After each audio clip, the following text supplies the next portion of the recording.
Allez, merci de choisir Perfect Télévision. Vous êtes dans Opinion Croisée, madame, messieurs. Bonjour et bienvenue à toutes et à tous. Vous nous avez manqué.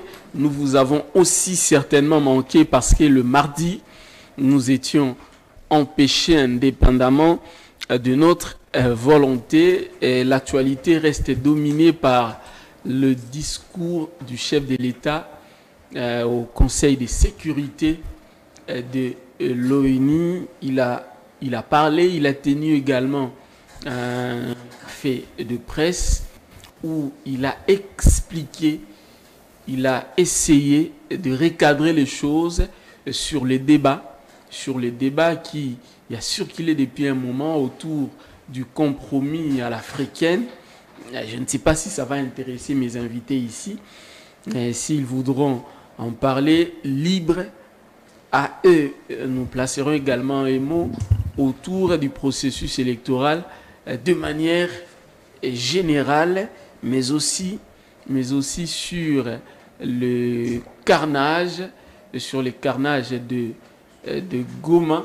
Si je ne me trompe pas, les morts ont été enterrés en présence du VPM de l'Intérieur, Maître Peter Kazadi. Alors pour en parler, nous recevons sur ce plateau, 3 invités sont déjà là en tout cas, le 4e n'est pas encore là, notre ami de l'Union Sacrée. Nous avons Nico Faye Mbikai, procureur général près les peuples. C'est comme ça qu'il aime qu'on l'appelle, et c'est comme ça qu'on l'appelle d'ailleurs auprès de ses aimables, auprès des téléspectateurs. Bonjour Nico Faye. Bonjour estimé. Je salue aussi les amis avec lesquels partageons le plateau. Je salue les téléspectateurs de Perfect Télévision en général et d'Opinion Croisée en particulier. Nous sommes là pour échanger sur les questions de l'heure. Je ne sais pas si je peux commencer par mon rappel national. Libre à vous, libre Merci. à vous. On ne peut pas s'en passer. Il faut rappeler à l'opinion qu'à ce jour, il nous reste 90 jours pour la tenue des élections, c'est-à-dire 90 jours pour la tenue des élections, mais à ne pas confondre avec la fin du mandat qui interviendra le 24 janvier 2024. Et pour cela, il nous reste 125 jours. Que chacun fasse sa part. 115 jours depuis que notre compatriote Salomo Kalenda Escadela avait été cueilli au pied de l'avion. On pensait que le ministère public a été en possession de certains éléments de preuve. Plus de 115 jours, l'affaire avait été fixée.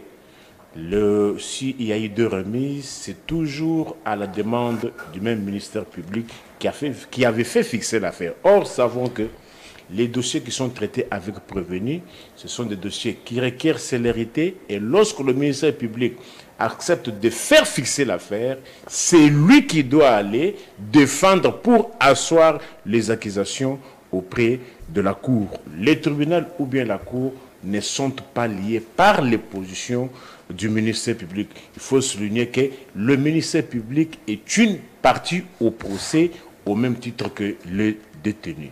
Mais malheureusement, bien qu'étant malade, moi-même, je m'étais décidé pour qu'on ne me rapporte pas, j'avais décidé d'effectuer la descente pour aller couvrir, jeter à l'audience. Je vis le détenu Salomo Kalenda arriver à la prison d'Indolo à bord d'une ambulance. Il était malade, certes, ça c'est certifié, il n'y a pas à débattre. Je le vis avec des cathéters à la main gauche, c'est-à-dire il est malade, mais néanmoins, il avait répondu pour que l'affaire aille vite. Malheureusement, le ministère public a encore sollicité une remise à la 8e, c'est-à-dire au lundi 25. Comme nous parlons toujours du secteur judiciaire, j'ai entendu le procureur général près la Cour de cassation avait convoqué les magistrats, mais j'ai été beaucoup plus émerveillé lorsqu'il avait fait aussi appel aux greffiers. Oui. La justice, lorsqu'on rend la justice, il y a les magistrats, mais la justice sans greffier, elle n'existe pas. La justice sans magistrat, elle n'existe pas. Pour qu'il y ait audience, il faut qu'il y ait la présence d'un greffier. Pour qu'il y ait audience, si les greffiers là, que les magistrats ne sont pas là, il n'y aura pas audience. Ceux-là qui font aussi poser des problèmes dans notre justice, ce sont les greffiers. Bien que beaucoup ne sont pas payés, bien que dans certaines juridictions, ils sont en grève, il faut les reconnaître. J'ai été au tripé Lemba, il y a le service minimum. J'ai été au TGI Matete. À un moment, il n'avait même pas ouvert le bureau. Mais la façon dont certains greffiers se comportent, ce sont comme des rois télé. Rois télé. Personne ne peut leur bouger. Ils peuvent tout faire sur les dossiers judiciaires. Oh. J'ai une affaire qui date depuis 2019, inscrite sous RC 1621 au tribunal de grande instance de Kinshasa-Kinkole. Le même greffier, en son temps, il n'était pas encore titulaire, un certain Adélard. Il a bloqué mon dossier qui avait été déjà pris en délibéré 3 mois. Au moment où nous savons que quand on prend l'affaire en délibéré, 2 jours après, il doit transmettre le dossier auprès du juge. Il avait bloqué le dossier durant 3 ans. Et parfois, il dit que non, il avait commis une erreur, il avait mis le dossier dans le lot d'une autre composition. Le 15 de ce mois, nous devions plaider dans cette affaire. Malheureusement, les jours d'audience, les dossiers est introuvable. Vous dites que les dossiers... Les dossiers physiques, volumineux comme ça, introuvables. Et quelle raison il donne? La raison, c'est qu'il est introuvable. On a beau chercher. Je me suis plaint auprès du greffier divisionnaire. Il leur a intimé l'ordre de retrouver les dossiers dans 5 minutes. On n'a pas retrouvé. Et cette affaire, cette cause devait passer parmi les audiences de vacation. Parce qu'il faut rappeler que nous sommes pendant la période de vacances judiciaires. Oui. Les dossiers qui passent pendant les vacances judiciaires, ce sont des dossiers qui, au préalable, il y a une ordonnance du président. Malgré tout cela, l'affaire n'est pas passée parce qu'il y a un monsieur qui avait caché le dossier. Les causes, lui-même les connaît. Alors, je me suis plaint. Oui. Parce que je suis content parce que le procureur de la Cour de cassation, voici la plainte que j'ai introduite. La plainte est là. Très vite. Mais le comble, c'est quoi? Depuis le 15, le greffier titulaire aujourd'hui, il n'y a jamais de confrontation. On me renvoie à mercredi prochain. Ce n'est pas un péché d'attendre les mercredis prochains. Entre-temps? Alors, on va trouver une émission spéciale pour parler de la ce sommation judiciaire. Et dans cette cause, il y a 8 parties à signifier dans différentes communes, dans différentes juridictions. Le greffier de TG Kinkole ne peut pas aller instrumenter ici à la Gombe. Il faut quitter là-bas et venir chercher un greffier de la Gombe. Pour instrumenter à Ngiringiri, pour instrumenter à Selembao, il faut aller chercher un greffier du ressort. Tout ça, c'est de l'argent. Ça sera au frais de qui? Et ces gens-là, bien que dénichés, ils demeurent impunis. La problématique, c'est quoi? La faute, lorsqu'elle existe. Mais il faut que les sanctions arrivent. Lorsqu'il y a une plainte et qu'on continue à traîner le pas, le méchant est intouchable. Merci beaucoup, merci beaucoup. En tout cas, c'est quelque chose à dénoncer. Vous l'avez fait. Et je pense que nous avons atteint les autorités. Je pense que la justice je vais écrire, son travail. Comme la plainte, je vais écrire au procureur général après la cassation, en annexant aussi la plainte qui est déjà déposée au niveau des parquets de grande instance de Kinshasa-Kinkole, pour voir comment le procureur va réagir. Merci beaucoup. Joe Mayele. Ça dépend. Ça dépend. Bonjour, monsieur. Vous êtes de l'Union sacrée. Exactement. Toujours avec le drapeau de la République démocratique du Congo. Exactement. Nous vous saluons. Le chef de l'État a parlé, n'est-ce pas? Exactement. Il a parlé devant ses homologues. Il a également parlé à la presse. Il s'est également adressé à la presse. Il s'est prononcé autour de la fameuse question qui faisait débat des années depuis qu'il est au pouvoir. Mais nous vous accueillons quand même. Merci, monsieur Merveille. Je vous réitère mes salutations.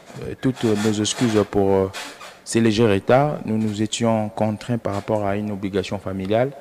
Il a fallu que nous puissions la remplir.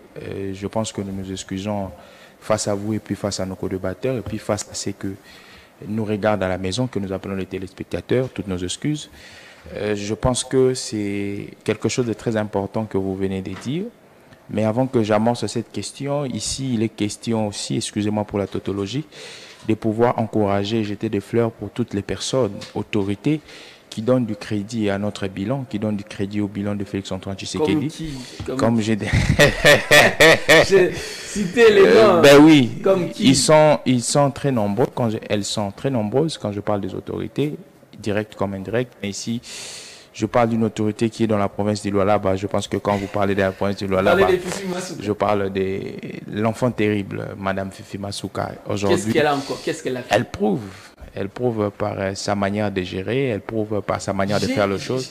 J'ai une question concernant Madame Fifi Masuka. Allez-y. Parce que, en tout cas, dans tous les médias, sur les médias sociaux, il se raconte que l'aéroport de Kolwezi, c'est l'œuvre de Fifi Masuka. Mais moi, j'ai creusé cet aéroport-là.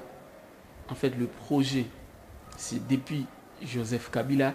Il était même prévu que cet aéroport-là soit inauguré depuis l'année 2021.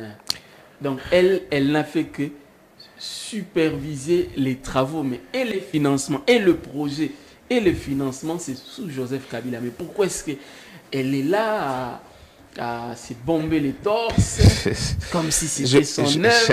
Je pense que lorsque je parlais, je n'ai pas parlé seulement de l'aéroport. Je pense qu'il y a, dans la contexture étatique, il y a une sorte de continuité. Je pense que vous allez admettre cela. Il y a les passifs, il y a les actifs.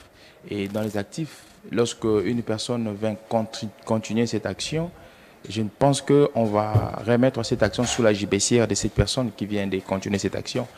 Il y a plusieurs actions qui ont été entreprises. On a laissé ces actions sous marque d'un squelette que Mme Fifi Masuka est venue donner corps. Alors, le squelette n'est pas animé, c'est le corps qui est animé. Le financement était déjà... je pense que même le financement, oui, tout était déjà... Je pense que même les financements, mais les financements ne va pas effectuer le travail seul. Il faudrait une gestion honnête. Il faudrait une personne qui est manager, une personne qui va orienter ces gestions-là et ces finances-là. C'est dans cet aspect de choses que je suis en train de parler, parce qu'on peut vous mettre 100 000 $ ici, on vous dit faites un travail. Il y a certaines personnes qui ont l'ADN de la kleptocratie, du vol. Ils vont détourner, ils vont voler. Mais il y a certaines personnes qui ont l'ADN propre. Et ce sont ces personnes qui vont mettre cet argent au profit des projets pour la concrétisation. Alors, lorsque nous parlons de la gestion, nous parlons aussi de l'état d'âme, l'état pur, l'état honnête de cette personne qui gère. Et par là aussi, je suis en train d'amorcer... pour saluer aussi le travail de Mme Yvette Angoussi, qui est aussi dans le staff de Mme Fifi Masuka. Alors, revenons dans la question sur la question concernant que vous les m'avez posée. discours, nous allons en parler. Ce sera d'ailleurs les sujets principaux. Je pense que vous m'aviez posé une question concernant... Oui, en passant, je pense, à l'intro. Oui, à l'intro, je pense que je vais mettre quelques qualitatifs. Allez-y. Le chef de l'État était très cohérent. Il était très intellectuel, il était, être intellectuel suffit. Ben oui, j'ai pas dit que ça suffit. Dans mon allocution, j'ai dit, je vais mettre des qualificatifs. Parmi les qualificatifs, j'ai dit, il était très intellectuel, il était très cohérent. Et lorsque nous sommes en train de classifier les discours, je pense que il a été dans l'interpellation, il a été dans la conscientisation, il a été dans l'appel. Et je pense que c'était un discours kilométriquement bien construit. C'est dans cet aspect de choses que je vais faire. Et je pense qu'il a touché d'une manière directe ou indirecte ses interlocuteurs. D'une manière directe. Nous allons en parler. Je salue Mitterrand, lui il est de Kabila Forever. Nous saluons d'ailleurs votre président, Junior Mpetshi. Effectivement. Il va bien. Oui, le président national se porte bien. C'est lui que les Congolais appellent actuellement les modèles du renouvellement de la classe politique. Mais avant toute chose, je vais d'abord aussi dire bonjour à ceux avec qui nous partageons, c'est-à-dire les camarades avec qui nous partageons ces plateaux. Notamment Jojo. Notamment Joumaël. Je vous réitère. Bien que malheureusement, aujourd'hui, je suis un peu abasourdi. Hier, je sais qu'il était la bouche autorisée de Gabriel Mokia. Mais au jour d'aujourd'hui, il est, je ne sais pas moi, sans position. Non, mais il est de l'Union Sacrée. Non, l'Union Sacrée, c'est une plateforme qui est composée par des partis politiques. C'est-à-dire, on ne peut pas dire qu'on est de l'Union Sacrée pendant qu'on est en dehors d'une formation politique qui est connue, enregistrée. Bon. Il va le dire. Bon, ça, cela n'est pas un débat, mais cela n'est pas un débat. On soutient quelqu'un sur la base d'un programme. Posez-lui la question de savoir sur l'intitulé du programme de M. Félix Tshisekedi. Vous allez répondre à ça. Félix Tshisekedi n'a pas un programme. Donc, un président qui gère son programme. Un président n'a pas de programme. Mais le programme, c'est du gouvernement. Le président n'a pas de programme. S'il vous plaît, permettez. Référons-nous à la Constitution. Le président est élu sur base d'un projet de société. Lorsque le gouvernement porte ce projet de société, la nomination change, devient un programme. Je vais essayer maintenant de recadrer. Il dit que le président de la République est élu sur base d'un projet de société. Le président de la République n'a pas un programme. D'abord, avant de parler d'un programme d'action, il doit y avoir préalablement le projet de société. Parce que les programmes d'action énumère les différents paramètres à partir desquels, bien à travers lesquels on va maintenant passer à la mise en application du contenu minimum de votre projet de société. Oui. Ici, félicitations pour la sincérité. Vous avez avoué que Félix Tshisekedi n'a jamais eu ni des programmes, ni des projets de société. Et puis, il va encore aller plus vite. Mais fait dire ce que je n'ai pas dit. J'ai dit que Félix Tshisekedi n'a jamais eu ni des... C'est un problème de vocable. Je pense que je suis face à un érudit. Lorsqu'il est en train de manipuler la langue de Molière, il est en train d'utiliser... Est-ce que je peux continuer? Je pense qu'il est question de vocable. Est-ce que je peux continuer? L'élégance du débat fait que quand on parle, l'autre c'était. Et puis, il vous dit ici que non, le président de la République n'a pas de programme, c'est le gouvernement qui vient avec un programme. Mais le gouvernement, averti, comment dirais-je, nous avons un exécutif qui est bicéphale. Oui. Le bicéphalisme, au regard même de la science politique, en G1 que vous maîtrisez, voudrait ici que les programme principal soit l'émanation du patron de l'exécutif. Et c'est puisque nous avons un exécutif bicéphale, l'exécution maintenant de ces programmes d'action ou de cette vision se fera ou sera l'œuvre du gouvernement. Mais lorsque Joe Maël veut jouer un peu avec les jeux de mots ici, je ne sais pas s'il veut nous apprendre pour nous prendre permettre pour des comètes des mortels ou comment. Et puis, je vais continuer tout en disant que j'ai essayé de faire un constat le matin lorsque je venais ici chez vous. Oui. Arrivé à la 10e rue Limété, je me suis dit, la ville de Kinshasa n'a plus raison d'être appelée capitale. Comment ça? Autrefois, on savait très bien que la commune de Limété, surtout les quartiers résidentiels, était un quartier permettait l'expression bourgeois. Oui. C'est-à-dire, il y avait quand même, comment dirais-je, un nombre de valeurs qu'on pouvait observer de l'autre côté. Mais sur la 10e rue, je me suis dit, il y a possibilité de faire... la confusion entre les villages et les centres-villes précisément limités. Je vous dis, je vois les gens en train de créer même des marchés, permettez-moi, pour les termes des marchés pirates, dont les gens résidentiels sur la 10e rue. Et pourtant, nous avons besoin de revêtir de la ville de Kinshasa sa plus belle robe, afin qu'elle soit appelée de nouveau King Label. Mais avec ce qui se passe de l'autre côté, je me pose la question de savoir où est l'autorité de Chantini Ngobila. Je me pose la question de savoir est-ce que les pouvoirs de l'IDPS avaient un plan, bien avant d'arriver aux affaires, de détruire complètement le Congo dans son ensemble, et Kinshasa en particulier. Parce que si l'IDPS avait besoin de revêtir ou de redonner au Congo ses valeurs, d'après elle, l'IDPS comme union, qu'il avait perdu depuis l'époque de Kabila, parce que ce sont l'habitude qu'ils ont souvent, lorsqu'ils manquent à dire, ils cherchent toujours à tout responsabiliser, à tout mettre Kabila sur les dos de Joseph Kabila.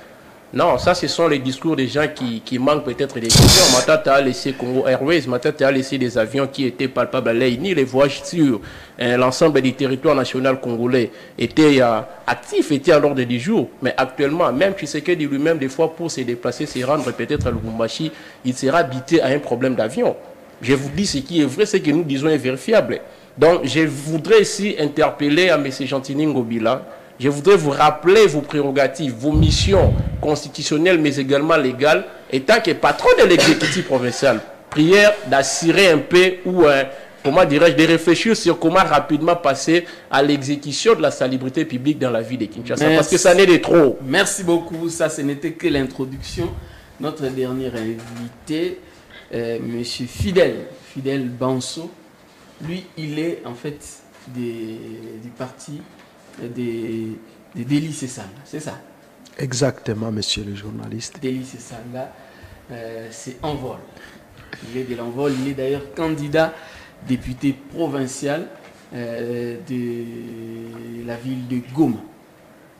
Bien entendu. Là où d'ailleurs on est en train d'enterrer les morts tués par les militaires. Ça, c'est une réalité.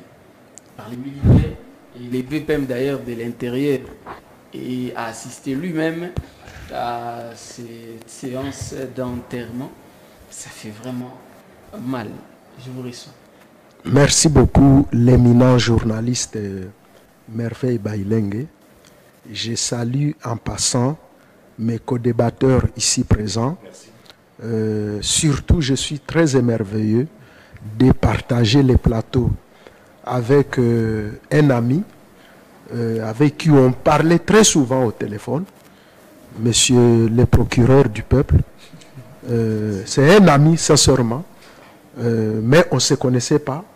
Chaque fois, on s'est fixé les rendez-vous de se rencontrer, malheureusement, parce qu'il est toujours dans les plateaux en train d'édifier la population. Je suis très content de partager ces plateaux avec lui. D'ailleurs, mon petit frère qui est en Australie, qui m'a demandé si je partageais les plateaux avec Nico Faye, que je lui transmette ses salutations et lui dire qu'il est su de l'Australie où il est, avec M. Pius Romer. Il a des fans jusqu'en Australie. Oui, j'aimerais mon le petit faire frère. aussi sur le plateau. Oui. Il s'appelle comment? Il s'appelle M. Ayale Jaziri. Jaziri Ayale. Nous voici sur le plateau. J'ai reçu tous les compliments. Ça me va tout. Et c'est un garçon dont la main est toujours ouverte.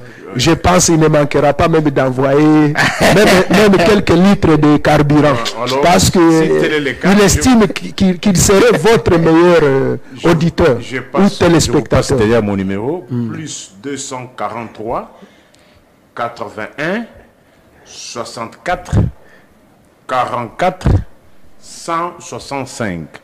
Plus 243 81 64 44 165. On vous transmettra les liens. Le numéro est à utiliser à bon escient. Je pense que M. Jaziri, là qu'il se trouve, il a vu fidèlement que j'ai transmis ses salutations au procureur près le peuple dont il m'a chargé de transmettre ses vives salutations et lui dire de les complimenter parce qu'il les suit le plus souvent. Et salutations arrivées, compliments également. Voilà. Je voulais aussi saluer les deux autres co-débatteurs, l'homme de l'Union dite sacrée et les collègues les camarades de Kabila Forever.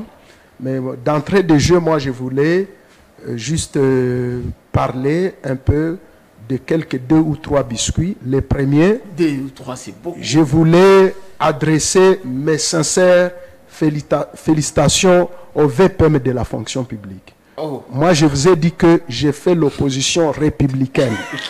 Quand il y a quelqu'un qui fait de bonnes choses pour l'intérêt de la population, quel que soit son camp politique, nous devons avoir le courage, les ailes de les féliciter. Donc vous pensez que je félicite les VPM de la fonction publique. Mais c'est à la personne de son Excellence, Monsieur Jean-Pierre Liaou Eboa. Je vous dis, j'ai suivi des images à partir de Kisangani où il se trouve, accueilli en un prince, accueilli comme un roi.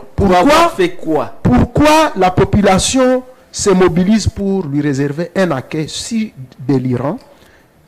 Ce n'est un secret pour personne que depuis l'avènement de Jean-Pierre Liaou à la fonction publique, je vous dis, l'opposition que nous sommes ou autre camp peut douter de ce que j'ai dit, mais les preuves sont palpables. Mais on dit qu'il Jean-Pierre Liaou, je pense, si Félix Tshisekedi, si le président de la République, Félix Tshisekedi, avait des ministres qui ont aussi la passion, qui ont aussi le courage, comme je les vois dans les chefs de Jean-Pierre Liaou, je pense que les pays pouvaient décoller. Mais on dit que... Je vous informe que d'ici... Attendez.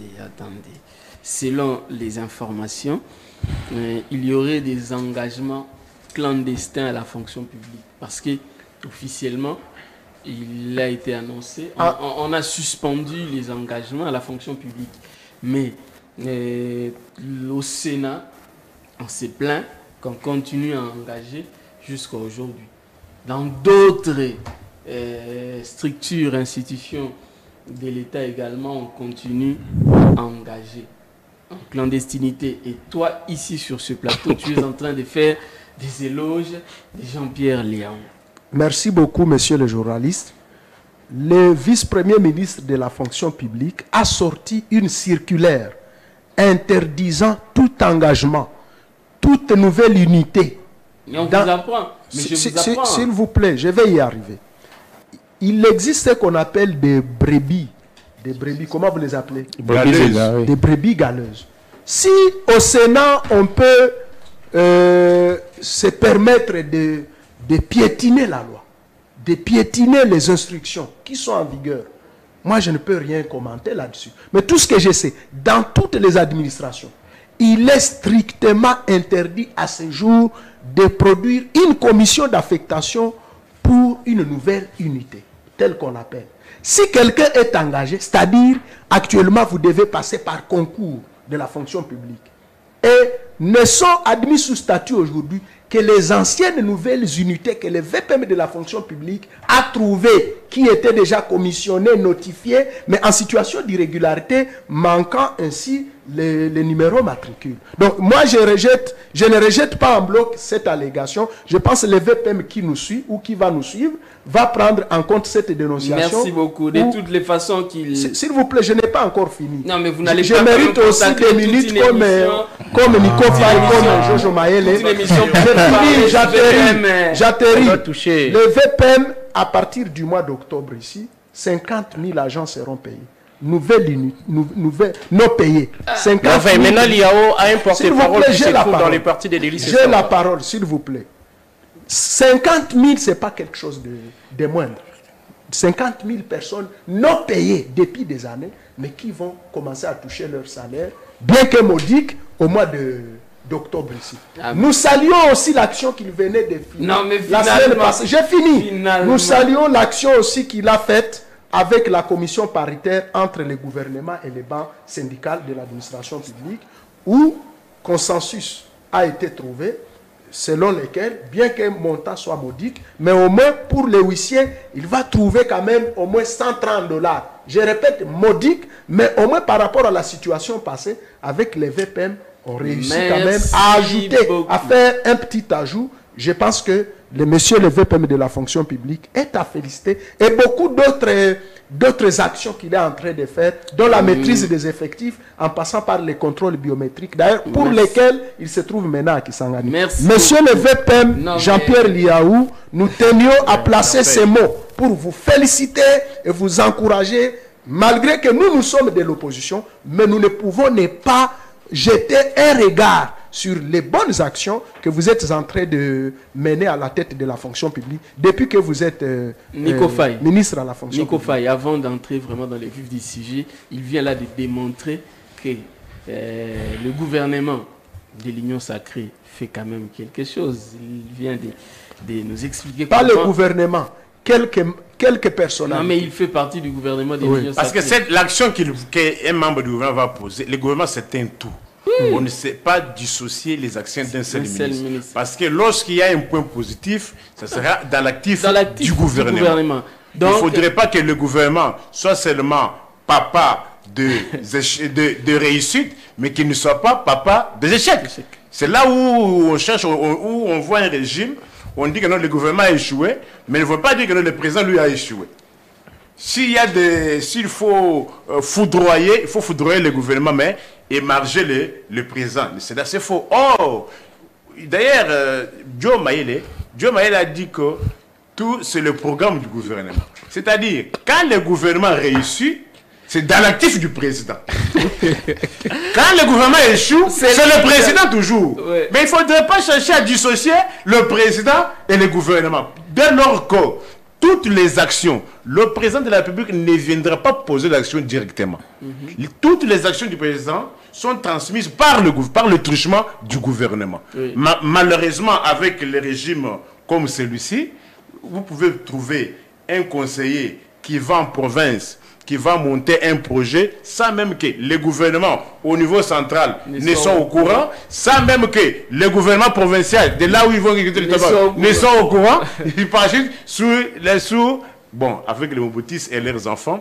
Vous allez parler. Mais je vais juste compléter dans ce qu'il dit, sur base de ce que notre camarade d'en face venait de dire. Sur l'IAO, juste un petit mot. Un petit mot seulement. Merci pour la compréhension et surtout l'élégance.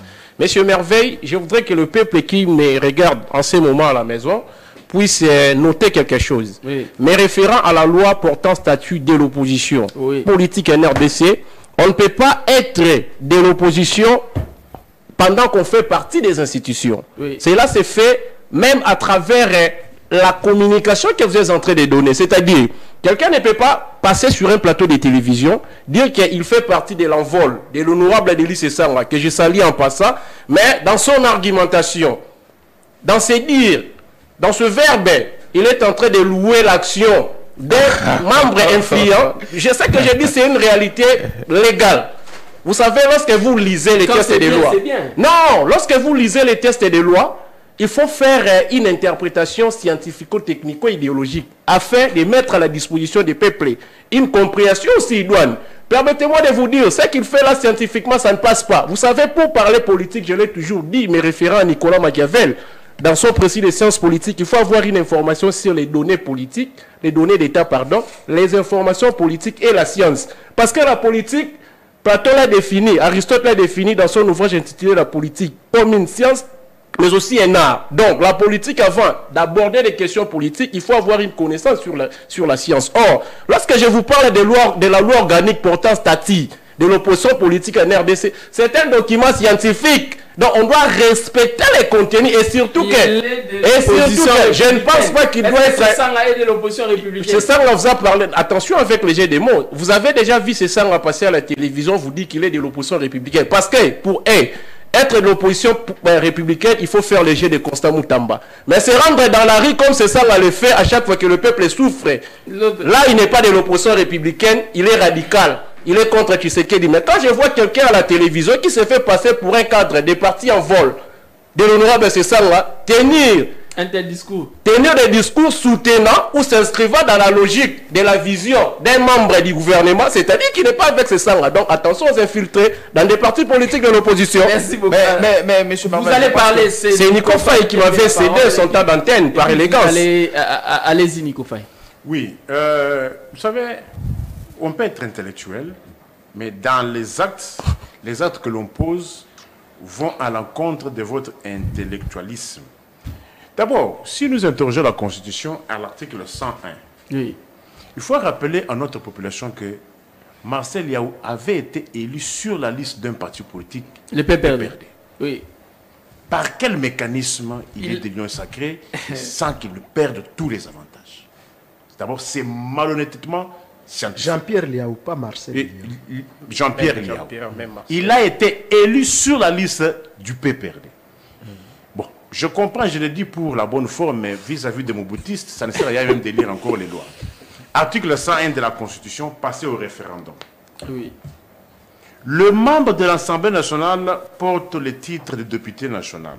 Ils sont élus au suffrage universel direct. Le candidat aux élections sont présentés par le parti politique. Par les partis politiques. Les partis. Ou par les groupements politiques. Ils peuvent aussi représenter un indépendant. Liaou était-il député indépendant ou bien PPRD? Ça c'est clair, il était candidat. Est-il honnête scientifique? Ça c'est à vous de répondre. Moi je suis journaliste. Parce que nous sommes à 90 jours de fin des élections. Oui. Il a promis aux engins et fonctionnaires l'augmentation des salaires de 35%. 35%. Aujourd'hui, on est où? Aujourd'hui, on est où? Contrairement à ce qu'on dit, j'ai même entendu le ministre de l'EPST, qui a été mon professeur. Il aime bien qu'on l'appelle les seigneurs des assurances. Seigneur des assurances. Seigneur des assurances. Mener en toji. Alors, il m'a donné le cours des assurances, il m'a donné le cours des responsabilités civiles. Mais je pose la question. Ils ont dit sous la place publique qu'un enseignant de l'école primaire touche 511 000 francs congolais. Quel est cet enseignant congolais qui vous touche 511 000 francs congolais? Les enseignants de l'école primaire touchent 381 000 francs congolais. 381 000 de l'école primaire. En dollars, l'équivalent? Bêta machine, dollars, 253 000. Tout y a l'élo. Ça, c'est vrai parce que j'ai changé ça aujourd'hui à ce montant. 253. Mais ils ont dit que l'enseignant congolais de l'école primaire touche 551 000. Sans pour autant même préciser qu'au niveau des enseignants, il y a ce qu'on appelle les zones géographiques. L'enseignant de Kinshasa ne touche pas le même salaire qu'un enseignant des territoires et des villes. Il y a de ces enseignants-là, de l'école primaire du secteur public, qui vous touchent 243 000 francs congolais. Maintenant, parlons SENSAP. Est-ce qu'on dise que le ministre de la fonction publique, comment ont-ils procédé pour qu'on retranche aux enseignants 10 000 francs congolais? Les enseignants se plaignent. Y a-t-il eu débat préalable? C'est ton salaire, mais pour qu'on le prélève, pour qu'on se règle. Mais tu dois être au préalable informé. On vous coupe sans vous 10 000 informer. On dit aux enseignants qui touchent 80 000 francs congolais de frais de gratuité. Oui. En réalité, l'enseignant ne touche que 60 000. Lorsque les enseignants posent la question, où vont les 20 000 francs congolais, que ce soit le ministre de la fonction publique, que ce soit le PST, personne, que ce soit du budget, personne n'est en mesure de vous dire où vont les 20 000 francs de chaque enseignant. Faites le calcul, 20 000 francs congolais fois autant d'enseignants qu'on a sur l'étendue nationale. Cet argent-là va où? Mais il y a moins. Jean-Pierre Liao avait promis aux enseignants, aux fonctionnaires, l'augmentation des salaires de 35%. C'est-à-dire quoi 35%? Celui qui touchait 300 000 francs congolais, on doit faire le calcul de 35% de 300 000 francs congolais. C'est plus ou moins 500 000 francs congolais qui devaient toucher. Posez la question aux militaires. Parce qu'il faut savoir que les sont les enseignants. Oui. Aucun policier n'a 400 000 francs congolais. Aucun. Du général le plus gradé au moins gradé. Personne ne touche 400 000 francs congolais comme solde. Comme solde. Personne. Mais nous sommes à 90 jours de fin de mandat. Le 35% dont on a promis aux Congolais, a contrario, le magistrat, le juge se plaignent. Ils touchaient l'équivalent de 1 200 $. À ces jours, leur pouvoir d'achat s'est vu baisser. Le juge qui touchait 1 200 $, aujourd'hui, touche autour de 950 $ américains. Je parle du fonds parce qu'il faut rappeler que le ministre de la fonction publique, il gère tous les fonctionnaires de l'État, quel que soit le ministère. Quand on dit fonctionnaire de l'État au sens strict, c'est celui qui est régi par le statut de la fonction publique. Mais quand on parle de fonctionnaire au sens large, c'est tout celui qui est payé par l'État. Mais posons des questions par rapport à ceci. Et pire encore, dans un bâtiment qui a existé depuis de 100 ans, lui va inaugurer, il place la première pierre. Et puis il fait appel à la caméra, au caméraman. Alors, Joe Maele, commentez ce même sujet, puisque je sais que vous avez à dire. Nous allons passer au fond. Hein, sur les sujets annoncés, nous en avons annoncé, je crois, 2 ou 3, le discours du président de la République, les cafés de presse qu'il a organisé, où il s'est exprimé autour du débat sur les... Qui allume la toile. Ce fameux débat sur ces négociations avec les régimes antérieurs. Les régimes de Joseph Kabila.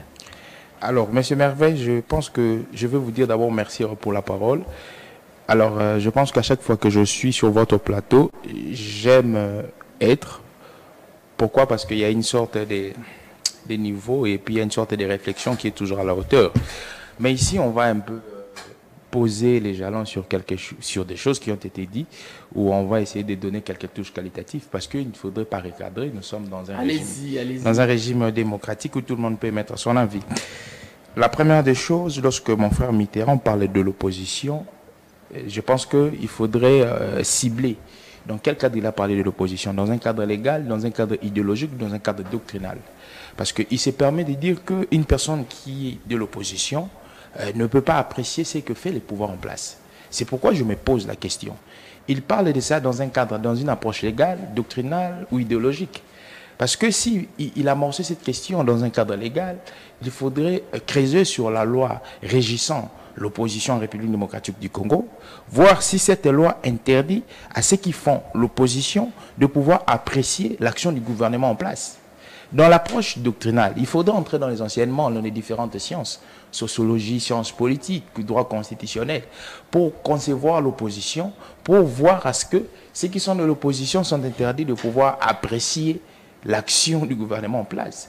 Dans une approche idéologique, il faudrait naviguer dans le courant, concevoir si il y a un courant qui parle du sens contraire.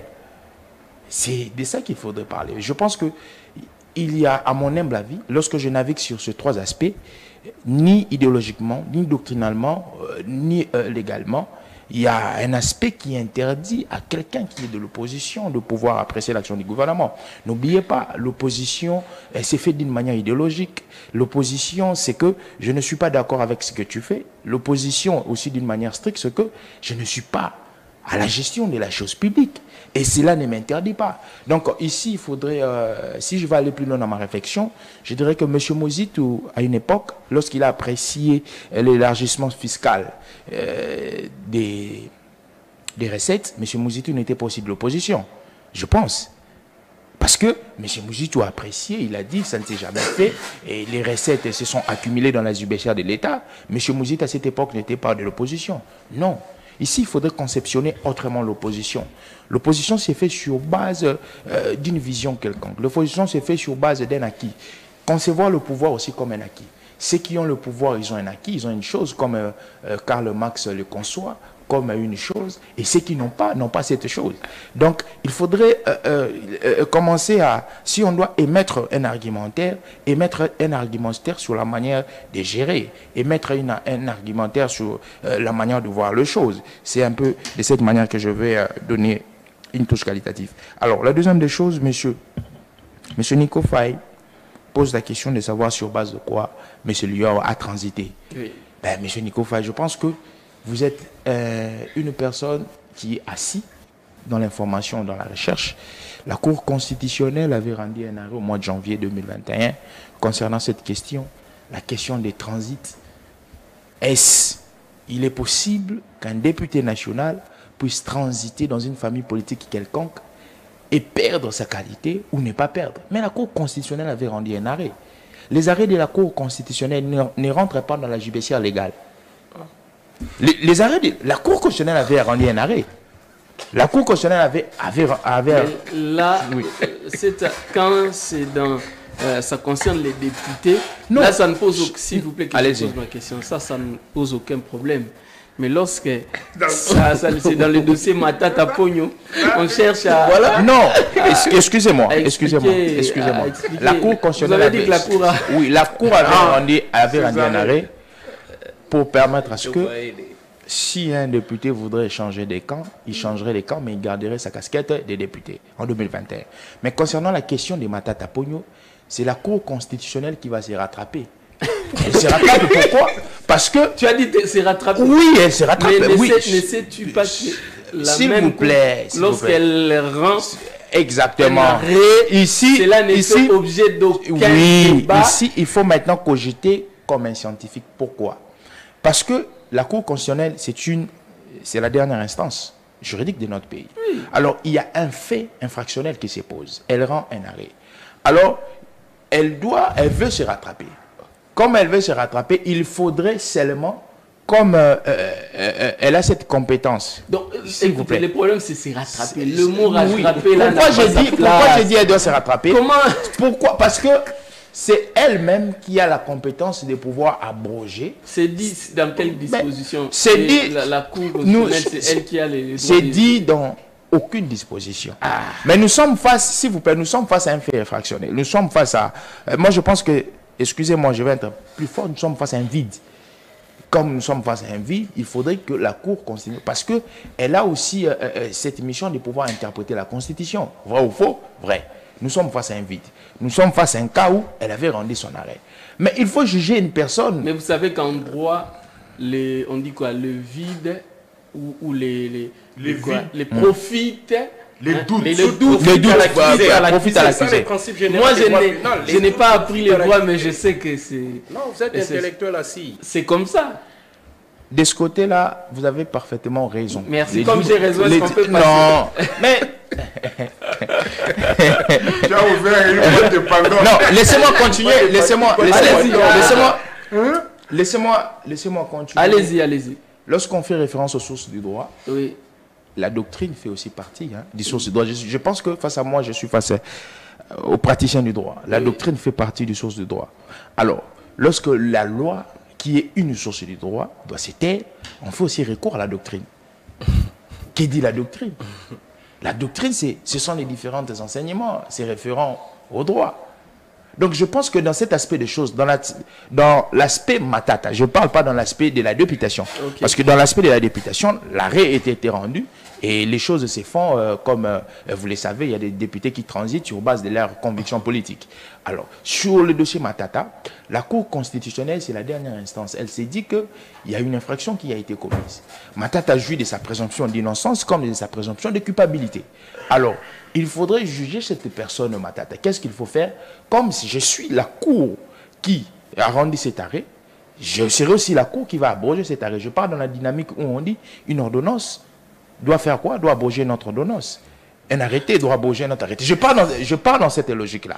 Donc, je pense que si vous voulez un débat sur Matata, on peut le faire autrement. Alors, je vais juste mettre un dernier point sur ce que mon frère Mitterrand, que j'aime beaucoup, a dit. Il me pose une question. Pourquoi chaque fois, lorsque nous parlons, nous faisons toujours référence à M. Kabila? Je dis à M. Mitterrand, le premier constat, c'est que le Congo n'est pas né le 24 janvier 2019. Ça, c'est la première référence. La deuxième référence, je parle en sociologie, on dit pour examiner un fait social, il faudrait toujours chercher sa causalité. Alors, lorsque nous voulons examiner ou diagnostiquer les différents faits qui se passent au sein de notre société, il faudrait transiter les régimes. Il faudrait chercher la causalité. On n'impute pas seulement certaines causes au régime Kabila, mais il y a certaines causes qu'on impute aussi au régime Mobutu, au régime Kasavubu. Pourquoi? Parce que les causalités ont une genèse, soit au régime Mobutu, soit au régime Kabila. Vous n'allez pas nous interdire, parce qu'il a parlé de la scientificité, oui. Et lorsque un scientifique doit analyser un fait social, on n'analyse pas un fait social d'une manière extrapolée. Il faudrait chercher le soubassement, voir le tour et les contours, et puis donner certaines orientations. C'est dans cet aspect de choses, lorsque nous, de l'Union sacrée, nous parlons, nous faisons toujours allusion à M. Kabila. Je pense qu'il a aussi étudié les cours qu'on appelle les systèmes politiques comparés. On a toujours politique comparée, oui. mais je pense que dans les systèmes politiques comparés, on fait référence aux gestions. On peut comparer deux systèmes politiques, on peut comparer deux gestions, on peut comparer deux gouvernements pour trouver les tours et les contours, pour trouver des orientations. Merci. Vous n'allez pas nous interdire. Merci beaucoup. Alors, nous pouvons entrer dans les sujets. Exactement. Parce que le temps est très avancé. Monsieur Fidel Banso, le chef de l'État, a fait son discours. D'ailleurs, ça fait le tour du monde et surtout du pays. Il a beaucoup plus insisté sur les drames qui a touché le Maroc. Mais en tout cas, sauf erreur de ma part, le chef de l'État n'a pas parlé de la situation de l'Est, de chez nous, hein, avec le carnage de Goma. Vous êtes d'ailleurs candidat député provincial à la circonscription de Goma. Est-ce que vous pouvez diagnostiquer, analyser le discours de Félix Tshisekedi? Merci beaucoup, monsieur le journaliste. Avant d'arriver à ces points, je voulais juste intervenir par rapport aux propos de mon collègue, mon co-débatteur de Kabila Forever. Moi, je pense que si être opposant veut dire tout ce que le pouvoir fait, même si c'est bien, il faut dire que c'est mauvais, moi, je ne suis pas alors opposant. Moi, je crois que on peut être opposant et on voit qu'est-ce qui ne marche pas dans l'autre camp, on les décrit. C'est ça être opposant. Et ce qui marche, on dit, tel quand même fait bien, mais il reste à améliorer. Et c'est pourquoi on parle de l'opposition républicaine et de l'opposition radicale. Pour ce qui est... Quelle opposition? Parce que vous, je ne parle pas ici au nom de Sesanga, ni au nom de Envol. Je vous ai toujours dit ça. Le parti ne m'a pas mandaté pour faire quoi que ce soit. Mais vous êtes en termes de déclaration. Je suis un cadre de Envol, mais je réfléchis en tant que personne, en tant qu'individu. Chez vous là-bas, Envol, il y a la liberté. Je ne suis pas, s'il vous plaît. J'ai dit chez vous là-bas, Envol, il y a cette s'il vous plaît, Envol ne m'a pas mandaté pour parler en son nom. Tout ce que j'ai dit, ça m'engage moi en tant que fidèle, en tant que personnalité politique. Mais savez-vous que indépendante. Dans la politique, si vous avez étudié les cours des Sciences Po, hein, dans la politique, lorsque vous portez la casquette d'un acteur politique appartenant à une famille politique, tout ce que vous direz aura des conséquences directes ou indirectes sur et vous et votre famille politique. Je résume en quelques lignes ce que j'ai dit. Moi, je suis de l'opposition. Oui. Mais être de l'opposition ne m'empêche en rien de réfléchir en tant qu'intellectuel. Dire que Fifi Masuka fait le travail, est-ce que vraiment il faut mordre les doigts pour le dire? Et les œuvres sont palpables. Dire que Théongo Abidjekasi, le gouverneur du Sud Kivu, fait des œuvres, et moi-même je les ai vues, je les ai palpées, parce qu'il est du pouvoir, je dois dire qu'il ne les fait pas, parce que je suis de l'opposition, que je dise que Théongo Abidje ne travaille pas, le gouverneur du Sud Kivu. Moi je pense que nous devons éviter la politique de la haine. Moi j'appelle ça seulement politique de la haine. Lorsque quelqu'un, parce qu'il est au pouvoir, il fait quelque chose de bien, nous disons que c'est mauvais. Et quand quelqu'un, parce qu'il est de l'opposition, voit quelque chose de bien du pouvoir, il dit que c'est mauvais. Non, moi je ne peux pas faire une politique comme ça. Bref, je voulais intervenir avec ce que mon collègue a dit là. Ce que j'ai dit ici, ça m'engage. J'ai dit que Jean-Pierre Liaou, le VPM de la fonction publique, par rapport aux anciens ministres précédents, Jean-Michel Bongongo, Yolande Ebongo, Pascal Issumbicho, l'autre là, Kibala. À partir de Kibala jusqu'à Jean-Pierre Liaou aujourd'hui, il y a des avancées très significatives au ministère de la fonction publique. Merci, on peut passer. Par rapport au discours du président de la République, je pouvais seulement dire que le président de la République a manqué peut-être l'occasion de se taire. Nous, on attendait... on attendait des discours. Oui, moi je vous ai dit, je suis de l'opposition. Je réfléchis en tant que tel. Quand quelque chose est bien, j'ai dit. Quand quelque chose est mauvais, je dis que c'est mauvais. Allez-y, allez-y. Le président de la République a manqué l'occasion de se taire. Nous, ce n'est pas ce genre de discours qu'on attendait de lui aux États-Unis, à l'Assemblée générale des Nations Unies. On voulait qu'il amorce les sujets comme les massacres de Ouazalendo au Nord Kivu. On voulait qu'il parle plutôt du départ imminent de la MONUSCO. Il a dit. Imminent, c'est-à-dire, on donne même les heures, comme on a vu ça au Niger. On donne à la France 48 heures. Ils ne sont pas partis, on les déloge avec force. Mais ça fait des années depuis Kabila, on dit, on nous demande le départ de la MONUSCO. Et après, on proroge les mandats. Après, on proroge les mandats. Moi, je pense que le président de la République, son discours d'hier, c'est un raté. C'est comme ça que moi je l'appelle. On attendait qu'il dise la MONUSCO jusqu'à fin décembre. On ne veut plus voir un seul contingent de la MONUSCO au pays. 2. Pour le problème de Ouazalendo, voici ce que moi je donne comme position, comme version des faits par rapport à ce qui s'est passé, par rapport à ce que sa garde républicaine a massacré les Congolais au Nord Kivu, les Wazalendo. Je voudrais souligner un élément là-bas. Les Wazalendo ont été enterrés contre les gré de leur famille. On enterre les gens. Ce que vous aviez vu là-bas, d'après les informations retenues à la source, il semblerait, j'utilise les conditionnels, que d'autres corps seraient ensevelis nuitamment. Ah bon? Pour flouer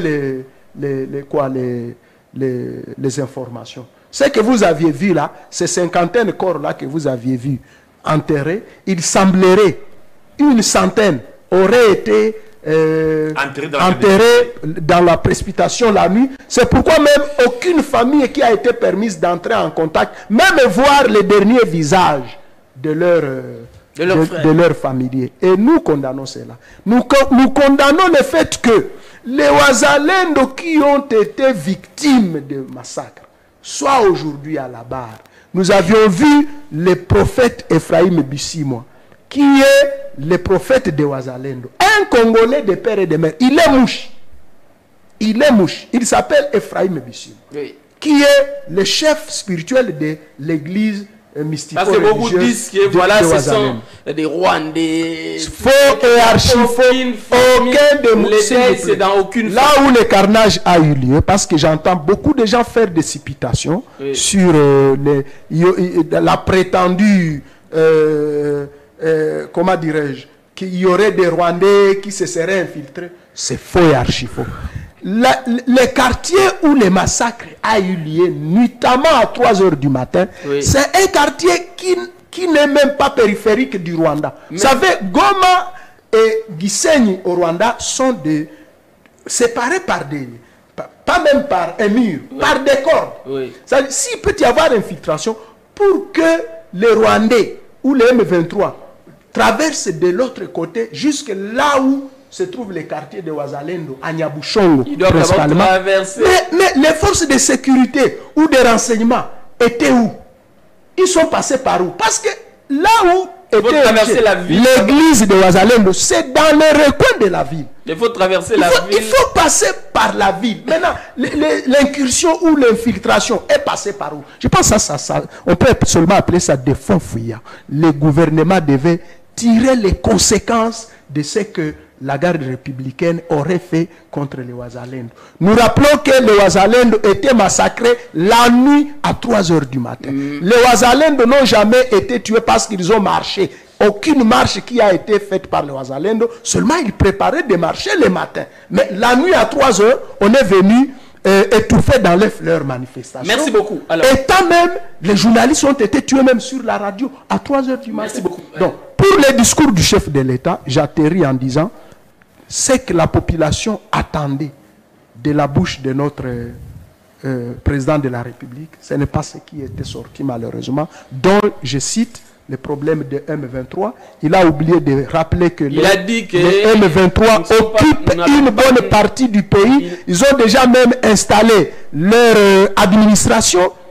Les enfants sont déjà rentrés à l'école sous l'impulsion de notre le monsieur là, Willy Ngoma, qui a galvanisé les parents, les enfants. Moi, je pense que le régime en place, le président de la République et son gouvernement, peut-être on va y arriver.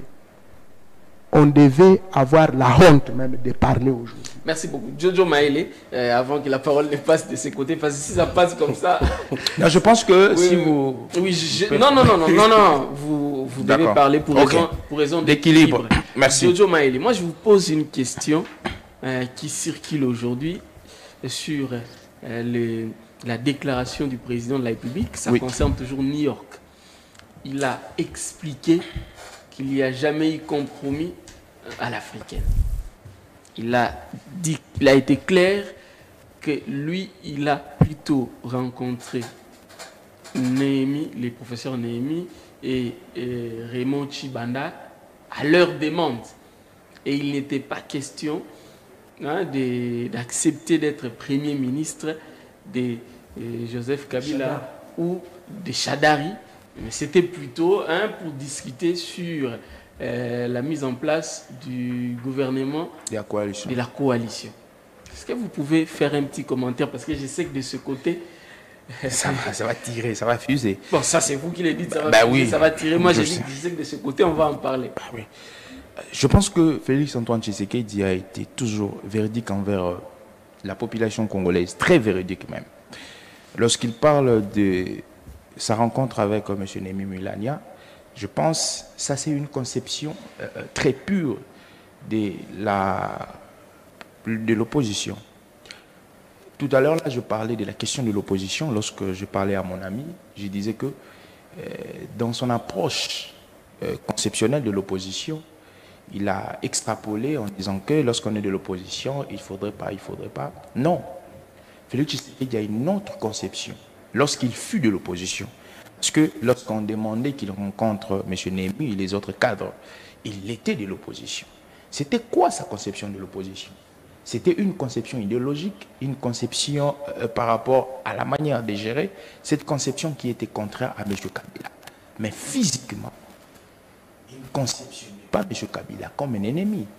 Il était ennemi dans la gestion, il était ennemi dans la vision.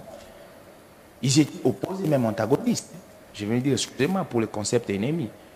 C'est pourquoi il est parti voir M. Némi, il est parti voir, il a parlé même de Raymond Chibanda, il est parti voir. Voir et parler, cela ne signifie pas qu'on doit faire un compromis. Je pense que nous avons eu une démarche électorale qui a été très construite en 2018. Dans la démarche électorale, on nous dit qu'il faudrait entrer dans le processus. La phase préélectorale, électorale et post-électorale. Je prends une phase, la phase post-électorale. Il y a une proclamation temporaire des résultats par la CENI. Après cette proclamation temporaire, il y a les contentieux électoraux. Les contentieux électoraux permettent à ce que toute personne qui va douter des résultats des élections aille devant la juridiction compétente de pouvoir exposer les preuves pour douter aux résultats. Posons-nous la question. Dans la première démarche, il n'y a pas eu la proclamation temporaire des résultats de la CENI? Oui. M. Tshisekedi n'avait pas gagné? Oui. M. Tshisekedi avait gagné. M. Tshisekedi n'avait pas connu cette démarche juridictionnelle avec M. Fayoulou pour discuter, pour mettre en cause sa victoire? Oui. Mais lorsque nous voyons déjà toute cette gymnastique qui a été faite, mais pourquoi devons-nous raisonner à ce qu'il y aurait eu un contenu à l'africaine, comme le dirait M. Macron? Je pense qu'à un moment, il faudrait se dire, il faudrait commencer à requalifier le Congo. Le Congo a une qualification. Nous sommes une république démocratique du Congo. Nous ne sommes pas un État sous tutelle. Nous ne sommes pas un État colonisé. Non, nous avons notre souveraineté. La question de la souveraineté, c'est une question de la responsabilité. Vous avez vos propres autorités, vous avez vos propres institutions qui vont engager librement la République. C'est pourquoi, lorsque le président Tshisekedi doit poser des actions, c'est un président qui ne va pas poser des actions selon une certaine orientation édictée de l'extérieur. Il va poser des orientations selon les lignes de conduite de la République. Les lignes de conduite de la République, c'est quoi? C'est premièrement la Constitution et les lois de la République. C'est pourquoi la Constitution nous dit, dans l'article 62, personne n'est censé ignorer la loi. Tout individu est censé respecter la Constitution et se conformer aux lois de la République. Je pense qu'aujourd'hui, lorsque les gens parlent, ils parlent toujours sur base d'une connotation quelconque. Ils parlent toujours sur base des émotifs et des sensationnels. Aujourd'hui, lorsque M. Nanga va parler, il faudrait faire une différenciation. Nanga qui fut président de la CENI et Nanga qui est aujourd'hui opposant. Nanga parle avec des motivations opposantes.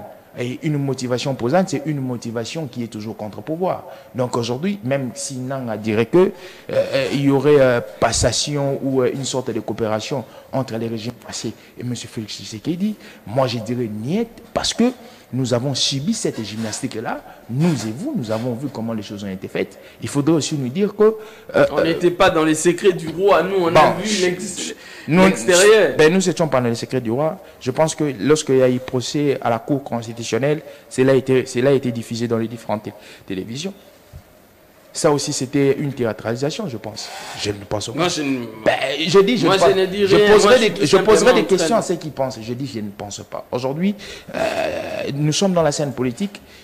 La communication politique aujourd'hui est tellement perverse que tout le monde vient avec son argumentaire pour déstabiliser le pouvoir en place.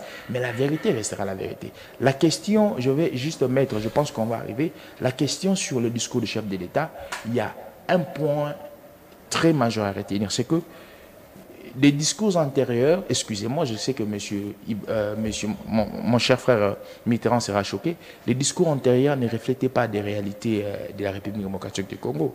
Les discours antérieurs, oui, c'était des discours platoniques, des discours illusionnistes. Mais avec Félix Antoine Tshisekedi, ces discours, depuis qu'il a accédé à la magistrature suprême, jusqu'à aujourd'hui, ce sont des discours réalistes. Les discours réalistes, ce sont des discours qui rencontrent les faits dont vivent le Congolais. Et lorsqu'il parle, il parle de la MONUSCO, il parle de la négociation avec les M23, il dit qu'il n'y aura pas de négociation avec les M23. Il parle d'une création, d'une institution gérant le crédit carbone. Et M. Tshisekedi se présente à un humaniste lorsqu'il va commencer son allocution. Il va commencer à présenter d'abord ses condoléances. Tshisekedi entre dans la dynamique panafricaine des Sankara. Il entre dans la dynamique... Exactement. Il entre dans cette dynamique de pouvoir porter l'Afrique. Parce que lorsqu'il dit qu'on doit créer un crédit carbone, lorsqu'il dit que dans les conseils de sécurité, on doit joindre les États africains, ça c'est une dynamique panafricaine. Parce qu'il faudrait se dire une chose. Le monde a plusieurs pays, mais le sort du monde est décidé par 5 pays. Comment voudrez-vous dire que les États africains ne se trouvent pas? Parce que l'Afrique, dans le puzzle mondial, a une place très importante. Merci beaucoup. Alors, Mitterrand, la RDC, le président avec son président Tshisekedi, c'est l'émergence, à en croire notre ami Jojo Maele, le président Tshisekedi, aujourd'hui, se met dans la peau de Thomas Sankara, un panafricaniste. Il suit pratiquement l'exemple de ses homologues burkinabés, si je ne me trompe pas, et, Capitaine Ibrahim. Et malien. Ouais. Vous n'êtes pas sûr et vous n'êtes pas d'accord avec ça.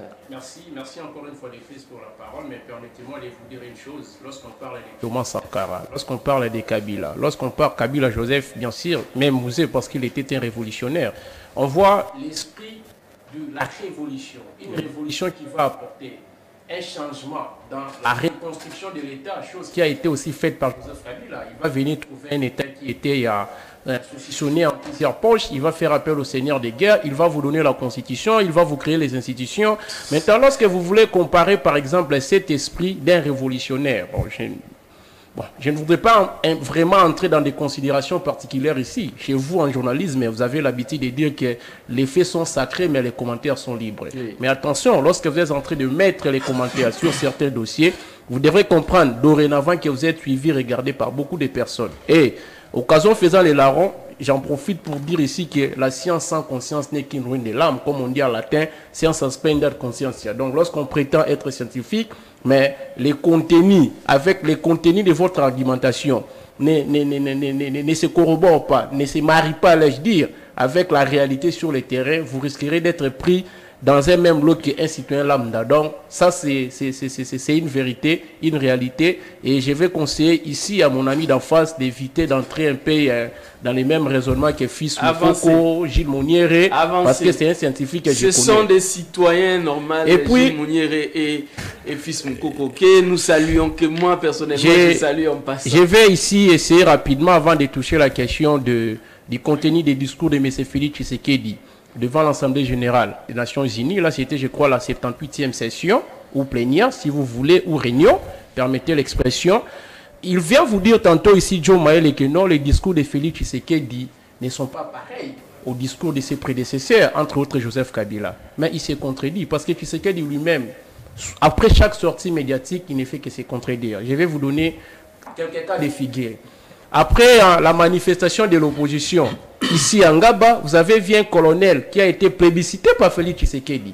Mais c'est le même Félix Tshisekedi, après qu'il se rende sous d'autres mers, il va cracher, permettez le terme, sur les comportements de la police nationale congolaise. Les vidéos sont là, c'est pas Mitterrand Ilunga qui les dit.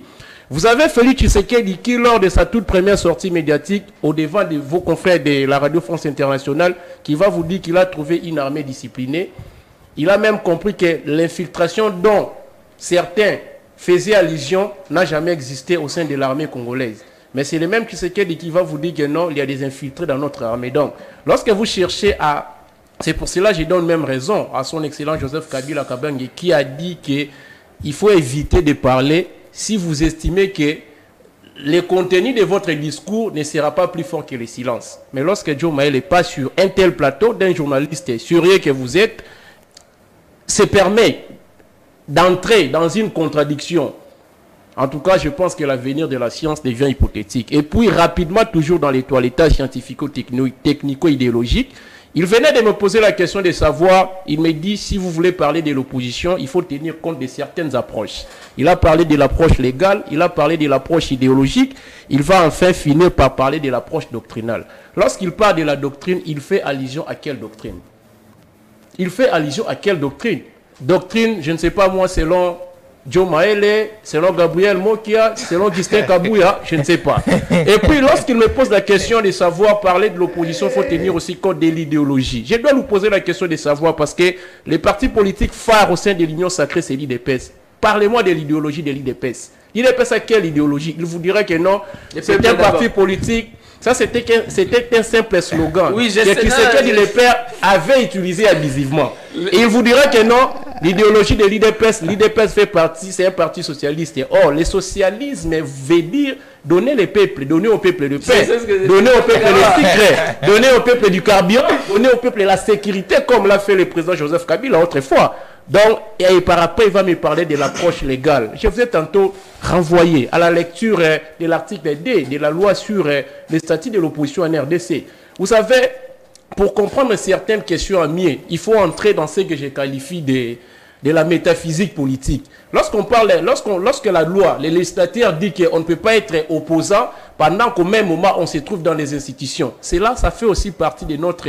C'est-à-dire que même dans nos habitudes, dans notre manière de parler, on dit en droit, chez nous en droit, on dit l'accessoire suit les principales. Ici, les principales pour mon ami d'envol, c'est Délice Sanga comme l'initiateur du parti. Mais lorsque lui passe à la télévision, prendre peut-être des directives ou des décisions qui entrent en conflit, en contradiction avec l'intérêt de l'honorable Sanga, on ne dira pas de lui qui se trouve dans cette formation politique. Et puis pour finir, pour clore... Et enfin que Nico Faye parle parce que... Pour clore, pour clore dans les recadrages, il vous a tantôt brandi un arrêt qui a violé la Constitution, rendu par la Cour constitutionnelle, je crois que c'était en 2021, janvier 2021. Ayant pour contenu que actuellement la Cour peut officialiser la transhumance. Donc, quelqu'un qui était élu sur la liste du PPRD, il va se retrouver aujourd'hui dans l'IDPS, ministre de la fonction publique de son État.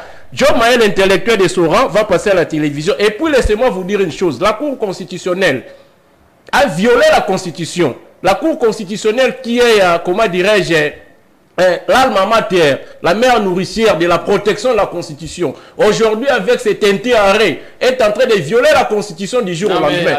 Moi, j'ai parlé, je suis en train d'écrire. Non, il n'y a pas à retirer. Je suis scientifique. La science, c'est aussi la conscience, l'honnêteté. Je suis scientifique. Je suis en train de travailler. D'ailleurs, j'ai écrit en deuxième licence. Mon travail a fait l'objet d'une grande distinction à la fac. J'ai écrit sur l'apport du juge constitutionnel dans la construction de l'état des droits en RDC. Et je suis en train d'écrire un article qui va bientôt apparaître sur les comportements du juge constitutionnel congolais. Le juge a officialisé la transhumance. Le juge a violé les articles ci-après, 110 de la Constitution. Même l'article 168 que tu as interprété mal, soutenant le fait qu'aujourd'hui la Cour peut revoir son arrêt pour les cas de la transhumance, mais contre les cas de Matata Pogno. C'est pas ce que lui dit l'article 168. Cet article stipule que les arrêts rendus par la Cour constitutionnelle sont inattaquables. Cependant, s'il faut réfléchir sur l'attaquabilité de l'arrêt rendu par la Cour, c'est dans une seule possibilité. Lorsque cet arrêt viole les droits de l'homme, cependant, au niveau régional, on peut saisir la Cour africaine des droits de l'homme. Et au niveau européen, on peut saisir la Cour européenne des droits de l'homme. C'est ce que voulait même faire Martin Fayoulou lors des élections de 2018. Et puis pour clore, il vous parle tantôt ici, permettez, J'ai écrit ça rapidement. Il vous a parlé des contentieux électoraux. Je ne sais pas, vous savez, il faut éviter les jeux de mots. Il vous dit que non, les contentieux commencent après la publication provisoire des élections de la CENI. Et tant que chercher en droit constitutionnel, je lui dirais que c'est faux. Les contentieux, il y a des contentieux qu'on appelle préélectoral et des contentieux qu'on appelle post-électoral. C'est quoi le contentieux préélectoral? Ce sont par exemple, sur la vérification des listes et des candidatures. Lorsque vous estimez que vous êtes dans les vrais et que vous n'avez pas été aligné ou votre candidature a été rejetée, vous avez le droit d'aller saisir la Cour constitutionnelle avant même le moment de l'exécution des élections. Et puis pour M. Félix Tshisekedi au devant des nations, au devant de la tribu des Nations Unies, je dirais il a péché contre lui-même. François Mitterrand, dans son ouvrage intitulé Ma part des vérités, a dit que l'homme politique s'exprime d'abord par ses actes. C'est dès dont il est comptable. Discours et écrits ne sont que des pièces d'appui au service de son œuvre d'action. Mais c'est Félix Tshisekedi a ignoré le fait que l'article 69 de la Constitution, je crois à son alinéa 4e, lui reconnaît comment dirais-je, la posture du garant des bons fonctionnements des institutions. Mais sur la tribune des Nations Unies, il va vous dire autre chose. Nous avons des tueries, pour ne pas répéter ce que mes prédécesseurs ont dit ici. Le cas de Wanzalendo, par exemple, les arrestations arbitraires qui se font du jour au lendemain. Aujourd'hui, le pays a détruit la bonne œuvre construite par Joseph Kabila, par exemple, la création de la société avec Matata Ponyo comme Premier ministre, Congo Airways.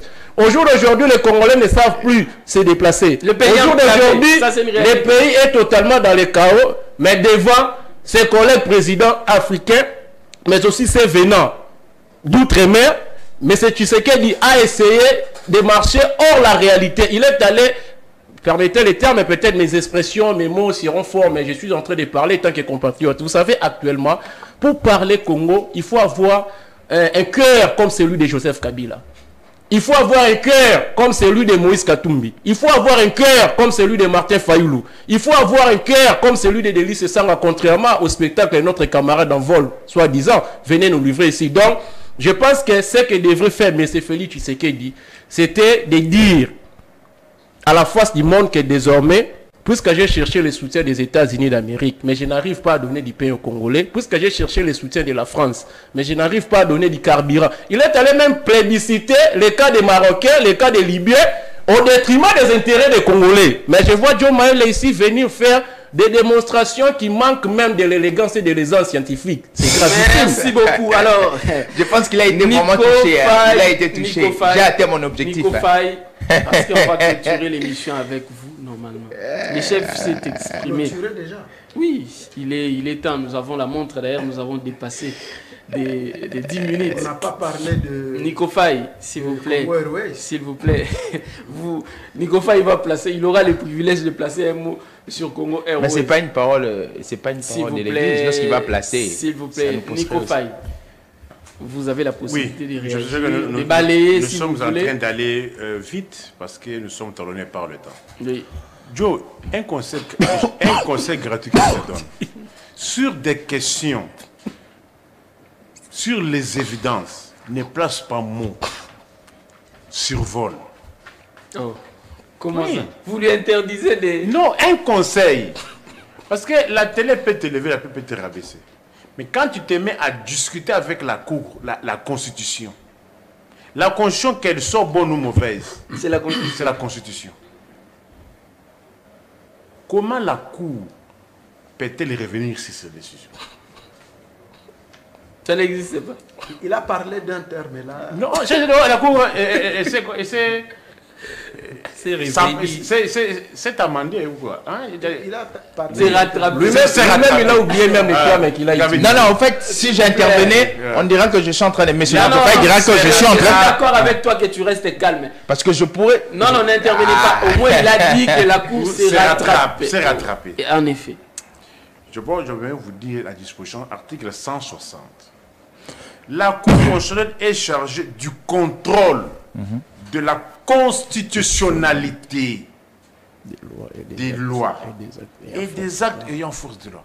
La Cour constitutionnelle n'est pas là pour consacrer l'inconstitutionnalité. La Cour est là pour la Constitution, c'est-à-dire tous les actes doivent être conformes à la Constitution. La Cour ne vient pas modifier la Constitution. Dès lors que déjà la Constitution prévoit que tu es élu sur une liste. C'est-à-dire, c'est une corde au cou pour un mandat. Il faut faire respecter. Faute par toi de respecter cela, tu perds le mandat. C'est-à-dire, elle a prévu et elle prévoit aussi les sanctions. En cas de... Tu perds le mandat. En cas de... Tu perds le mandat. Mais comment... Mais la Cour vient corriger les dispositions. C'est ça la question qu'il y a eu dans l'affaire Matata. Lorsqu'on disait que la Cour est incompétente. Pourquoi elle était incompétente? Parce que la Constitution a prévu la sanction pour un Premier ministre, un président de la République. La sanction, c'est quoi? La déchéance. Quand tu es Premier ministre, tu es poursuivi.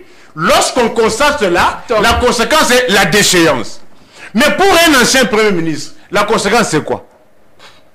Nulum, Kreman, Poeluna, Poena, Sin Legui. Tout doit être prévu. Les juges n'inventent pas. Les juges, ou les juges de la Constitution peuvent créer. Mais pas dans tous les actes. D'abord, on doit... Attention, parce que tu as parlé de la doctrine. Quand est-ce qu'on recourt à la doctrine? La doctrine est une des sources de droit qui n'intervient que lorsque la loi est restée muette. Une source supplétive. Lorsque la loi n'a pas prévu, oui, on ne recourt pas à la doctrine. On recourt d'abord à la jurisprudence. Oui. Mais dans le cas d'espèce, la loi a prévu. La loi vous interdit que tu es député, élu sur la liste d'un parti politique. On t'interdit. Que vient faire la doctrine? Quelle est la doctrine? La doctrine, les jurisprudences, us et coutumes n'ont pas de place là où la loi a parlé. Dans le cas d'un député, la loi a parlé. Mais dans les cas Matata, par exemple, la loi avait tout prévu. Alors écoutez ce qu'il y a eu. On parle de... Parce qu'ils en parlent de moins parce qu'ils ne savent pas argumenter. C'est revirement des juridictions. Revirement jurisprudentiel. C'est ça. Oui, je sais. C'est ça. Oui. Comment on en est arrivé là? Pour saisir la Cour constitutionnelle, pour revenir sur ces décisions, tout le monde n'est pas habilité à saisir la Cour constitutionnelle. C'est le cas de la Cour de cassation. Oui. La Cour de cassation ne peut pas saisir la Cour pour interprétation. C'est ça, c'est ce qu'il y a eu. Comment on est arrivé là? Est-ce que la question que nous devons nous poser, est-ce que la Cour de cassation peut-elle saisir la Cour constitutionnelle pour interprétation? Moi, je dis non. Qu'on dise par quel mécanisme la Cour constitutionnelle s'est permise à saisir la Cour constitutionnelle pour une interprétation. C'est ça ce qu'il y a eu. Alors, maintenant, évoluons pour chuter par rapport au dossier. Discours réaliste. Oui. Il est réaliste. Est-ce qu'Anton a été au moins une fois réaliste? Le président de la République. Il nous a promis Allemagne d'Afrique. Vrai ou faux? Était-il réaliste? C'est une métaphore là aussi. Albanie d'Afrique.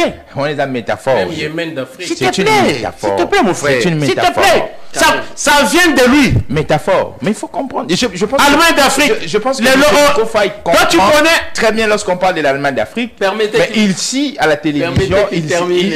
On doit permettre qu'il termine parce qu'il l'est. Je pense que tu connais l'Allemagne d'Afrique où les militaires et les policiers peuvent passer 5 ans sans être dotés en tenue et bout. Les militaires ne sont pas dotés en tenue et bout. Les militaires, dans un mandat, sont dotés en tenue, mais pas de bout. Bah, ouais, apprends, hein. Et une seule fois. Ah, non, apprends. Tu sais pourquoi j'ai dit tenue et bout? Je savais que tu allais revenir sur la tenue, mais bout. Quand il y a des militaires, ils ne sont pas tenus en bout, dotés en tenue, en bout. Tu as compris? Mais pour un mandat, vous avez acheté combien de vestes? Il y a 8 000 €. Il y a 15 000 €. Bah, moi, on travaille $1 million. Là où est-ce que tu vas? Il a promis 400 $ aux policiers. Était-il réaliste? Très réaliste. Les policiers touchent aujourd'hui combien? Très réaliste. Les policiers. Mais c'est procédural. Ils touchent combien? C'est procédural. C'est procédural. C'est procédural. C'est procédural. En fait, c'est procédural. Il a promis le véhicule aux militaires. On en est où? Parce que tu as dit, il est réaliste dans ce discours. Le réalisme, c'est quoi? dire ce qui doit dire ce qui est faisable, ce qu'on peut faire. C'est ça le réalisme. Tu dis non, non, je ne vous promets pas de manger 4 fois. Mais pour moi, je vous promets de manger une seule fois. Au moins garanti. C'est ça le réalisme. Le réalisme n'est pas lorsque vous me promettez 4 fois, au moment où vous êtes incapable de me nourrir même une seule fois. Même de payer même les agents fonctionnaires de l'État. Est-ce que tu sais qu'aujourd'hui, les impaiements ne font que s'accumuler? Comment quelqu'un qui est impayé peut-il manger 4 fois? Chuter avec les discours. Mais je suis en train de passer les discours. Écoutez, il y a des... Écoutez, on a des dirigeants, moi je me pose la question, savent-ils ce qu'ils sont en train de... ce qu'ils veulent faire? Il y a des questions primordiaux touchant la vie de l'homme congolais. On ne prend pas le pouvoir pour l'opinion internationale. On prend le pouvoir pour l'opinion nationale d'abord. La preuve en est que Donald Trump, je n'ai jamais été totalement d'accord avec lui. Donald Trump a dit, d'abord, Mbongo yaba américain, naba américain. Donald Trump est allé plus loin, en cassant même des anciennes conventions avec l'UNESCO, avec beaucoup d'institutions, avec beaucoup d'agences des Nations Unies. Mbongo wana ezonge là-bas américain. Mais comment ici vous avez, je ne comprends pas, vos politiques en gros, il faut laisser la politique à ceux qui sont initiés. Chez vous, il y a eu massacre. J'ai fait 32 ans de lutte. J'ai organisé des marches. J'ai participé dans les marches. Un tel carnage n'a tikala comme on angote, il y a Goma. Mais il n'a pas fait allusion à cela. Il est allé compatir avec les étrangers. Mais il n'a pas fait allusion aux Congolais. En oubliant que ce sont ces militaires, vos militaires, qui ont massacré les Congolais. Il faut souligner cela. Vos militaires ont massacré les Congolais.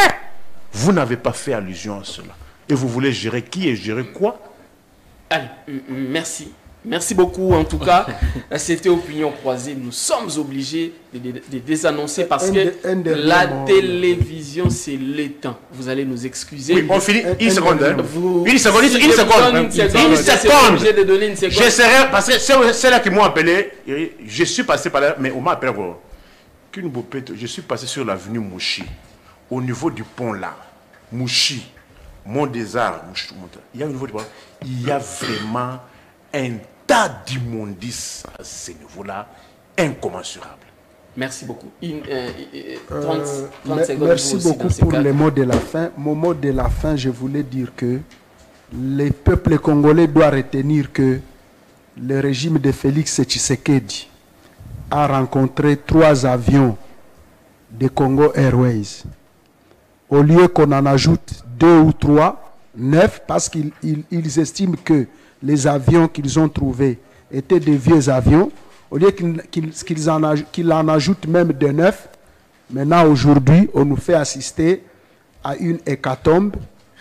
Aucun avion n'existe plus, aucune flotte aérienne de la compagnie nationale, et je pense que le régime de Félix Tshisekedi n'a plus droit de se présenter devant la population. Ça, c'est selon votre argument. Pour un prochain, je pense que c'est un prochain mandat. Parce que lorsqu'il parle de la question... Parce que si pour arriver à Goma, je devais aller voir ma base à Goma, mais on me dit que je dois passer d'abord par l'Éthiopie, où je traverse au Congo-Brazza pour prendre Rwandair. On me dit passer par Congo-Brazza, prendre Rwandair afin d'atterrir à Goma, où je prends Éthiopian, je vais à Addis Abeba et puis on me ramène à Goma. Mais quand le régime en place est arrivé, on a trouvé 3 avions qui étaient en train de couvrir la flotte, de desservir tous les pays, toute la République. Je pense que, j'ai fini une seconde, je pense que le régime de Félix Tshisekedi doit être franc et passer sur des chaînes de télévision. Comme il l'a fait lorsqu'il a pris le pouvoir, il avait dit que il aura échoué à son mandat, son quinquennat, s'il ne réussit pas à rétablir la paix. Il est arrivé les M23 n'existaient plus, mais aujourd'hui les M23 occupent la grande partie du territoire national. Merci Donc, beaucoup. le président Félix Tshisekedi doit avoir le Oui, courage de démissionner. j'essaierai de respecter la parole. J'ai dit et je vous remercie. Merci, j'essaierai respectueux de la parole, de la confiance que vous m'avez donnée pour conclure. Je voudrais ici seulement interpeller les Congolais en leur disant que nous, Kabila Forêt Verte, dans un futur proche, vous nous verrez sur les différents ronds-points de la ville province de Kinshasa. Nous allons mettre à votre disposition les copies ou les copies ou la copie de la loi mère qu'on appelle la Constitution. Vous allez seulement lire l'article 64. Et puis, occasion faisant les larrons, j'en profite, vous peuplez. J'en profite pour vous dire que France Fanon disait qu'un dictateur n'a pas les conquérants à sa taille. Tant que toi, souverain primaire, tu ne relèves pas les défis. Donc, lorsque nous allons vous disposer, mettre à votre disposition la copie ou les copies de la Constitution, vous allez méditer une bonne lecture de l'article 64. Et puis, j'en profite aussi pour vous dire, après 2023, vous verrez l'IDP s'inscrire dans le ministère de la Culture et Arts parce que l'IDP est championne en comédie. Merci. Moi, je pense que dans une dynamique démocratique, comme mes frères les aiment beaucoup, il faudrait toujours rester dans ces instruments. La question des élections ici, elle est très importante parce que lorsque vous parlez de l'article 64, vous faites appel à la révolution. Je pense que cet article 64 n'a pas lieu d'être cité actuellement. Nous sommes dans un régime démocratique où on admet le moyen pour passer à la gestion de la chose publique par les élections. Je pense qu'ils se sont restreints du combat électoral. Il ne faudrait pas aller amadouer la population par l'effet de pouvoir donner la Constitution. Nous partons aux élections, vous êtes restreint du cadre électoral, c'est par rapport à vos ambitions et vos velléités. Donc je pense que l'article 64 n'a pas lieu d'être. Il faudrait mieux interpréter la Constitution, il faudrait mieux la lire parce que nous n'avons pas les capacités d'interpréter la Constitution. Il a peur déjà, mais c'est la peur. Je pense que non, ce n'est pas la peur.